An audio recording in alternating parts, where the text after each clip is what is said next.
I am so glad you convinced me that the family car should be the Defender 110. It is so beautiful inside, it's so comfortable, and it just feels indestructible. Yes, it really is. I've been waiting a long time for the new model to come out. The Defender 110, I'm telling you, it's my favorite car of all times. It's my third one. You know, I have stories of going off road. The guy managed the group. He was like, "What are you doing in this beautiful car?" I'm like, "I'm going off road." He's like, "Are you sure? Because you can use one of ours." And then they look like Mad Max cars. I'm like, "No, no, no, no, we're going to do this." And he was shocked. Wow.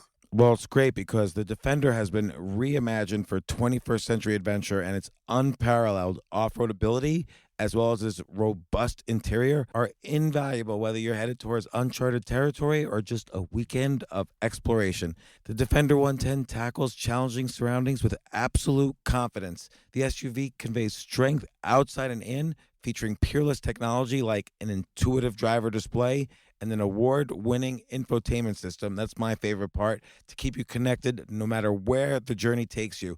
Adventure is unique to everyone, and so is the Defender. Choose from the two-door Defender 90, the four-door Defender 110, or the larger Defender 130 with the ability to seat up to 8 passengers. You'll find uncompromising performance in all three. So pack up and go even further with the Defender 110. Learn more at LandRoverUSA.com/Defender. These days, we're all investors, trying to be smart with our money despite our worst impulses. But at iShares, we believe that deep down inside of every investor is a better investor. One that's just waiting to be let out. Explore iShares ETFs and insights and let your best investor out. Visit iShares.com for more information. This isn't your average business podcast, and he's not your average host. This is the James Altucher Show on the Stansberry Radio Network.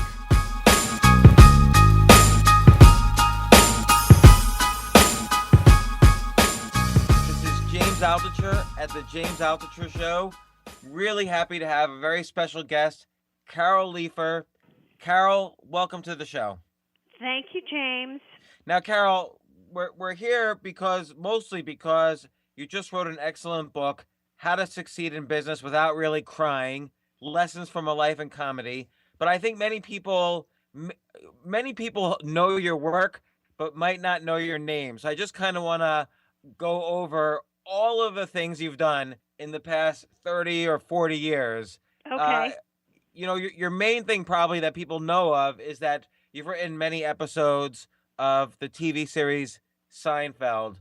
You've also written episodes on some of my other favorite shows like The Larry Sanders Show, SNL. You've written 7 Academy Awards. I don't know how many times you've been on Letterman or Johnny Carson. Maybe you could fill us in some more on what you've done. Yeah, I was on staff of on Seinfeld and of Larry Sanders. I was on staff at Saturday Night Live. I wrote an episode of I've written for Modern Family. Yes, I have written the most of any woman writer for the Oscars. And when I was starting out in my stand-up days, David Letterman gave me kind of an open invitation to come on the Letterman Show, which I did the NBC show, I think it was 26 times. So, 26 times on yeah. Letterman. And were you ever nervous going out there, or was it just like, this is my buddy doing a show and I'm just going to talk to his audience? No, I'm always anxious whenever I do a show. I think it's good. It's kind of part of the process. You should be a little scared. You're going on TV in front of millions of people. You shouldn't be relaxed. So how do you kind of find the right balance, though? Because obviously if you're too anxious, you can't perform. And like you say, if you're not anxious enough, you might take it too loosely. So how do you find the right balance and cultivate that? What I usually, do is I've been at this for so long, I kind of have where my comfort zone is of where I should be before I go out and do a TV show. And it's a good mix, like I was saying, of nerves, but, a healthy anticipation and excitement about doing it. To some extent, I wonder if there's like a biological thing that goes on. So you feel this anxiety, and then the second you're on stage, it's like this fight or flight syndrome takes place, and you get this runner's high or rush of endorphins, and that kind of drives the performance. It's almost like the anxiety creates the runner's high. Yeah, no, I agree. I think that I don't know people who, Jay Leno is a very relaxed performer. I mean, he's a guy that can kind of be eating a piece of pizza and then they announce his name and he can go out on stage. But I don't think most people are like that, in that kind of relaxed zone that he's in before he goes and does stand-up. But I think it's a good place to be at. You should take it, to me the nerves are like you're taking it seriously, and you should, because you're performing for people and you should give them your best. And Carol, because your book is so much about taking lessons from this career in stand-up and applying it to many areas of life, like business or whatever, all sorts of industries, how would you apply that sense of anxiety or those nerves to, let's say, someone who's going into an interview or someone starting at a job or starting a business or whatever? Well, I would say, and my book, thank you for promoting it. It really is things like that. I really saw that, I've been in the comedy business for 37 years, which is really quite staggering even to me, and I've been doing it since college. So I've really been doing it, really since kind of like all my working life. I had jobs in high school, but this is really what I've always done. And I really thought the things that I've learned are really universal. They're not just show business lessons. So the thing that I share a lot in the book is, being nervous is normal. I mean, I'm nervous still when I go in to have a meeting, to potentially write on a show or to potentially, write a project.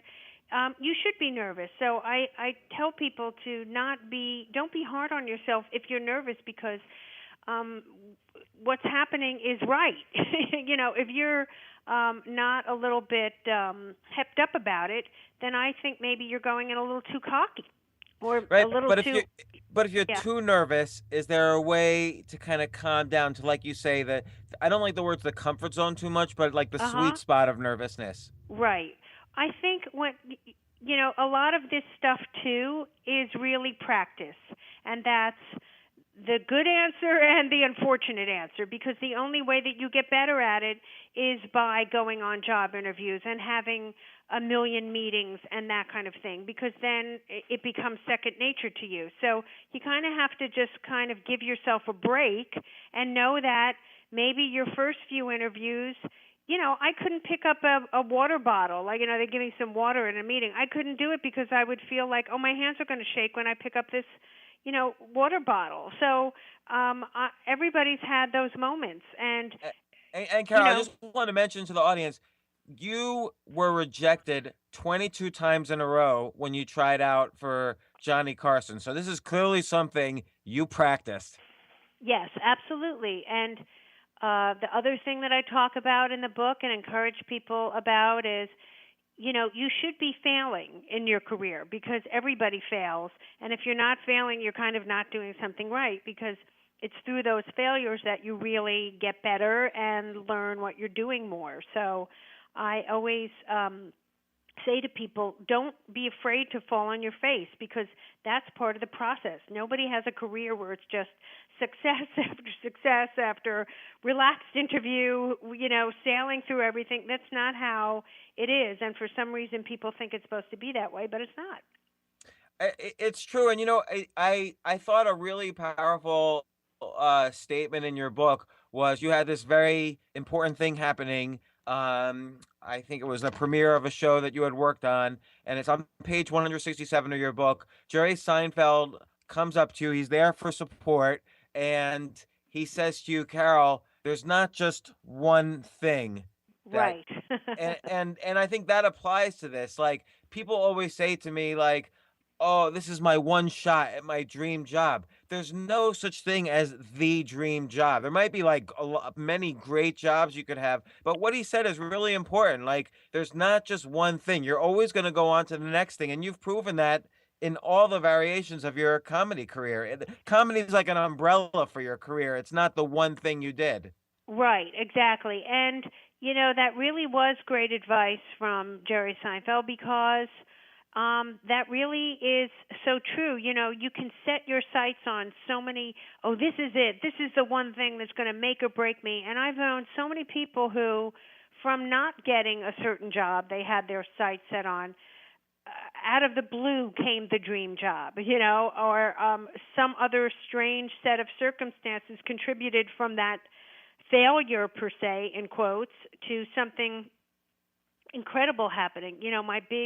My biggest piece of advice for people is just to always keep your head down and keep working, because when you start to judge yourself and when you start to be like, oh, I messed that up and that was my one shot, and when you start to do the critical voice, that's where you stand in your own way. You just have to, another big tentpole of my book is control what you can control and screw the rest, because there are so many things that you can't control.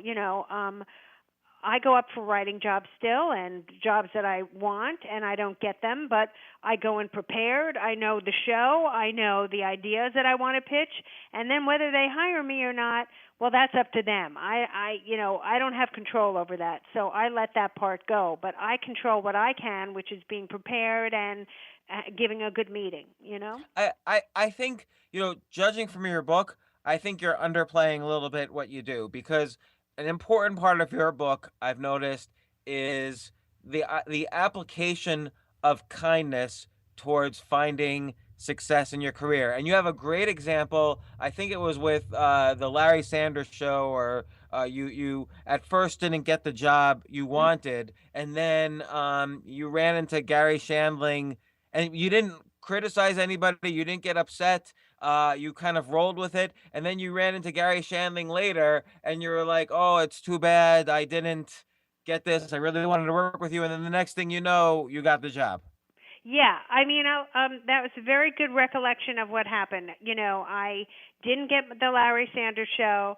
I was a little bit miffed about it because they really put me through the paces of it, and it was a lot of, oh, we'll know next week, we'll know next week, we'll know next week, and then I heard they hired somebody else. And I tell that story because, when I ran into Gary a little bit later, and if I had had an attitude about it, well, that doesn't really serve anybody. I mean, it wouldn't have served me, and it certainly wouldn't have, it would have been repellent to him. So I try to tell that story in, like, don't hold a grudge. Don't be, sour grapes about things, because if you're actually okay about it and you keep a sense of perspective about it, what could happen to you is what happened to me. I ran into Gary again, and he said, if something happened with the show where I had another opportunity, would you be open to it? I was like, absolutely. And lo and behold, the woman writer that they had hired did not turn out to be someone they wanted to continue working with, and I got the job. So I thought it was a really important lesson to tell in my book, because it's also a power balance thing in terms of work. When you're applying for jobs and you're the one in the, not in the driver's seat, you don't, there's no room for you to have an attitude, because the power balance is off. You're the one going up for the job. What would it have helped if I had an attitude with, Gary Shandling? It would have screwed me. So, But it's also, so, oh, sorry, go ahead. I was just I'm saying, always it's accused of also, interrupting people, so I'm going to let you go ahead. don't worry. No, it was just, it's not smart to have an attitude about things, because it will stand in your own way. But I bet you many people in your situation at that point would have had an attitude. I mean, you were coming off of writing for, the most historical TV show and, of all time, Seinfeld. And here, Larry Sanders Show rejected you. How dare they? Like, I would have maybe had an attitude, but you didn't. How did you kind of not have an attitude? Well, I think when you and it's why I want everybody to pick up my book, because I have all these years of experience.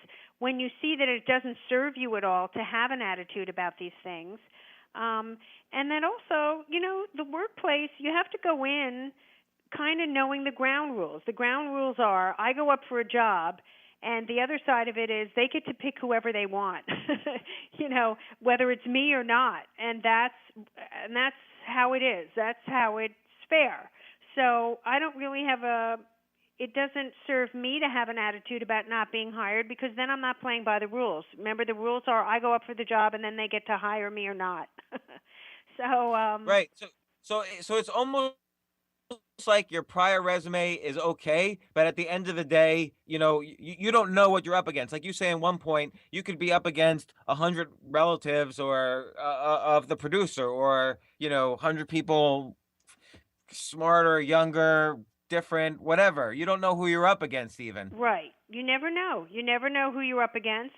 And, it's always important to just bring your A game, because then you're controlling what you can control, And I do give people tips in the book about, I think it's always a good idea to Google the person you're going to meet with before you meet with them. I think it's always great to look at their nonprofit activities and the things that, outside of work. Like if somebody Googled me, they'd know that I'm very into animal rescue and, animal adoption. And, I'm the first to admit, if I'm interviewing somebody and they bring up their great story about, adopting a dog, or after the meeting sending me a note and donating $10 to a rescue organization in my name, don't think I wouldn't, that wouldn't be like add 10 points to that person, Well, Carol, I have to tell you, I use this exact advice on your Gary Shandling story. I use this exact advice in order to book you on this podcast, because it was really hard to book you on this podcast, and it was a lot of back and forth, and not with you, but with everybody right, involved. with my publicist. And yes, absolutely. and nobody's fault or anything, but I was just always kind of like, it's sort of like how water will eventually wear away even the hardest rock. And yes. eventually we scheduled this, and I was grateful. No, you really, inadvertently followed so many of the lessons in my book, James, because, you complimented me on Facebook about my book, and, you But were sincerely, really nice. that's why I wanted you on here, as I love the book. No, I know, I loved it, but then you're leaving out some really important parts. And then I asked you to post a review online of my book, which you immediately did. Believe me, I have writer friends who I've asked, by the way, post a nice 5-star review on Amazon. They still haven't done it. You were efficient and you did it, and it was a great review. And then I felt like, well, I want to give back to you because you were so nice to me. And so much of my work philosophy is that I'm nice to people, who are nice to me, and vice versa. One hand washes the other. And I thought that was so nice of you that even though this isn't a being on the Today Show or whatever, I was happy to help you because you were kind enough to me. Let me tell you, this podcast is bigger than the Today Show. This will move more books than the Today Show, which I'm I sure. personally think is useless, actually, to go on the Today Show for books. But I want to talk about more stories from your book that really kind of impressed me. So there was one story which I resonated so much with, because I see it in almost every industry, this mistake that happens. You talk about how you were one time working on a script and you asked a friend of a friend who was an attorney to help, and they were funny, and whatever happened with the script happened. But then you were working on another script and you asked for help again, and they wanted money right away. And Yes. bam, that was it. That was the end. They ruined a chance for maybe a multi-million-dollar dream career because they wanted to charge you $100 a joke or whatever. Right, And people right. always make this mistake. They always aim too low and Yes. miss out on the big. No, I'm really glad that you brought that up, because there are so many opportunities that people don't realize that, I already recognized this person's talent. They're an attorney, but when they started to look at my script and add jokes, I was so impressed. And when I went back to them to ask them for more jokes for my next project, the right thing to do would have been like, absolutely, I am excited to read your script and add jokes, because it's kind of the way, what this person didn't know, this attorney didn't know, is that whenever I approach my professional writing friends about punching up a script, nobody pays each other. I don't get paid when people ask me. It's kind of like the way it is. So, I was so especially frustrated because, I have hired people who were just because they were valuable, and it didn't matter what they did for a living, just because they were valuable. So if this attorney had just, handed in some, another round of great jokes, I definitely would have hired them whenever I had the chance to do that on another project, So it was very short-sighted, when somebody doesn't see the forest for the trees. Well, and you show that, I think, again and again. Like, you mentioned how both Larry David and Jerry Seinfeld, when they were kind of like MCs at their own different comedy clubs, they would often reject you for doing stand up, and yet you persisted, and they hired you to go to write for their show, and you were like a co-executive producer on the show. How did you kind of get past the gatekeepers on that and get on the show? Well, the Seinfeld story is really just a tribute to having, a round of serendipity, because, the stars were aligned. I was lucky in that they were both old friends of mine, so we went, really back. They both go back to my first day of show business. They were the MCs when I auditioned on an open mic night at these two different comedy clubs. So I had that going for me. The other thing is we like to hang around each other, which is so much of getting hired on a show. You have to like the people that you hire, because you're going to be spending, endless amounts of time with them. So I had that going for me.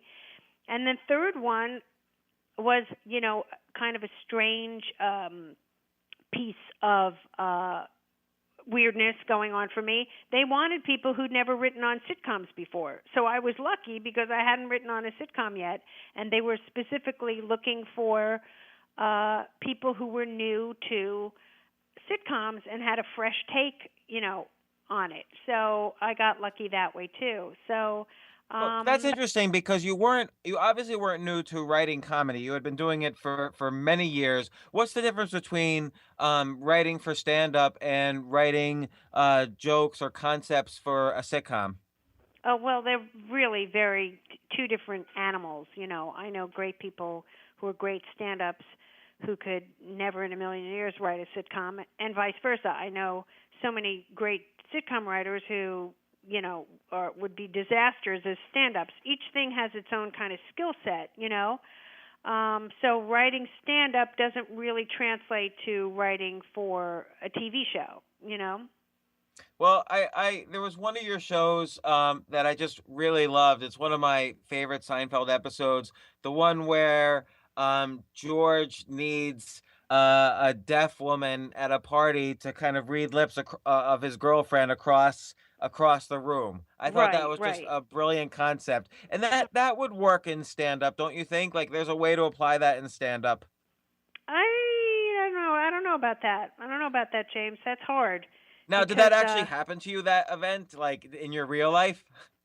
no, actually, and I tell the story in the book that Kathy Buckley, who is a deaf comedian, was on the Howard Stern show, and he was talking with her about reading lips, and my imagination kind of ran wild. Like, how great would it be to have a friend who's deaf who can lip read someone's lips, and you can find out certain kind of sneaky things, or secret things. So that's really what inspired it. But then, the synergy of being at Seinfeld and was... It's perfect for George's character. Yes, yes. No, it did fit nicely with George, absolutely. But, it was... then that just kind of starts the process at a sitcom of creating an entire episode with stories for each of the four characters. Now, when you were so you come up with this concept, it's like this flash of brilliance in your head, and you're walking over to Larry David's office. Are you feeling that similar kind of nervousness? Like, how am I going to present this? What's he going to say? I hope he doesn't reject this. Like, what was going through your head? Um, I was always, I think all the writers were anxious whenever they had to pitch to Larry and Jerry. I mean, it wasn't easy, and they either, you could tell quickly if they loved an idea or didn't respond to it. But I kind of got, like every writer there, kind of got a lay of the land of, what to do when you pitched. It wasn't too much bullshitting up front. It was kind of getting to it and letting them, socking it to them. And so Larry, of course, jumped up and said, "I want to do that." Like, and then you went off to write the script. Once he approved the concept. And then you would kind of go off and outline kind of what you wanted to do, come back to them with a few different stories for the other characters, and kind of take it from there. It's a little. It sounds a little like how he does Curb Your Enthusiasm, where it's Yes, sort of like these broad absolutely. outlines, but then he's got such great comedians on the show. They sort of improv along while they're doing it. Right, right. That's Have you ever true. thought about working on Curb Your Enthusiasm? Well, he's not doing it anymore. Oh, I want season 9. He's not doing season 9. Yeah, I don't know. I just did an event with him, and he seemed really super on the fence about it. It didn't seem like something that was going to happen. Well, then let me focus on one other thing in the book that I really liked, which is you're talking about Jay Leno and how he was one of the nicest comedians out there, and you said he has something called the Rule of 10. Maybe you can explain that because it seems like it's a very complicated rule to follow. It's actually quite easy, and what it is, and like I said, I did learn it from Jay Leno because I would think of all the celebrities I've met over the years, he really is the most gracious to fans and the most. I mean, however long a line there is for people ever who wanted an autograph or take a picture, he'll stay till the last person.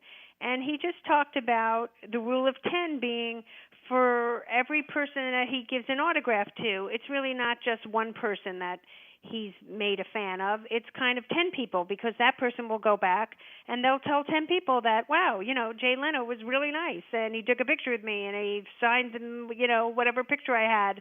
And I think it's a really important business lesson because one of my standard tent poles of business is treat people the way that you like to be treated. It's pretty simple. And, that means being nice a lot of times. And you'll see that it really is tenfold because when you're nice to people, they usually go back and tell 10 people that you were nice. And it also works conversely. If you're also a prick and rude, that gets back kind of to people tenfold too. So it's always good to I like to be a fair, straight shooter with people, and be nice. So I think I wonder about the middle ground. Like, let's say you're someone like, I don't know, a Richard Branson or Warren Buffett or even a Jay Leno, where they probably get now thousands of emails a day, and there's no way for him to respond to all those. What's Mhm. kind of this? What's the strategy there where there's sort of you can't go, you're not going to be a prick, but you can't respond to every email either. Yeah. No, you certainly can't. Uh, if you're someone of that stature, you can't respond to everybody. I'm just kind of bringing up the examples where, when Jay performs in Vegas and people wait outside his dressing room door, or where, when he's leaving the casino, that kind of thing, where people are waiting right there, he'll stop for every single person. And even if it takes him a half an hour and he's on his way out, to catch a plane to go home, he'll do it. But don't be fooled by people's success. I think kind of people think the more successful people get, like a Richard Branson or, somebody of that stature, then they become kind of rude and mean. I think no matter how successful you are, your business philosophy doesn't really change that much. It doesn't really waver. And the big guys are successful because they pretty much kept that intact. It's not like, oh, I've become so successful now I can be a prick to people. It's like, it's always kind of pretty standard.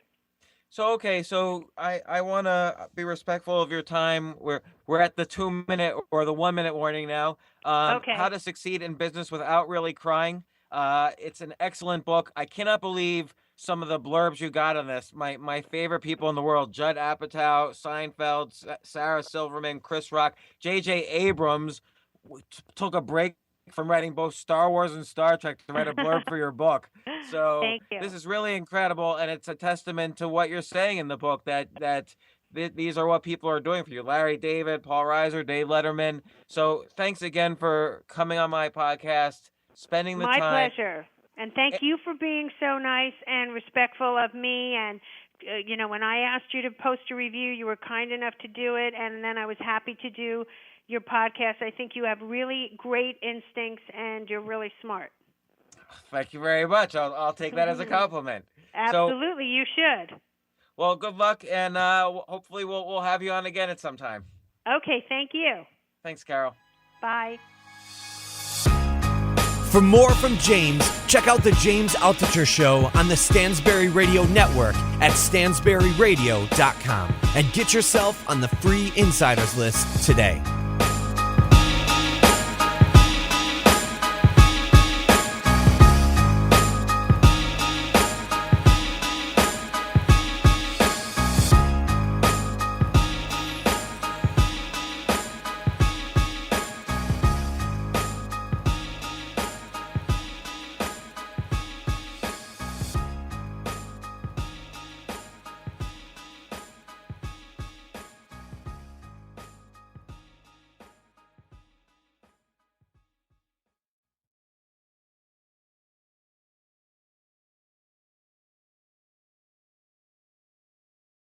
Did you know that franchise owners are more likely to start a successful business than entrepreneurs who go it alone? Neighborly offers 19 premier brands with services that repair, maintain, and enhance homes. With Neighborly, you'll get the business model, marketing resources, and corporate support you need to pursue a rewarding future. Learn more about joining over 5,000 Neighborly franchises by downloading your free guide at go.nbly.com/podcast.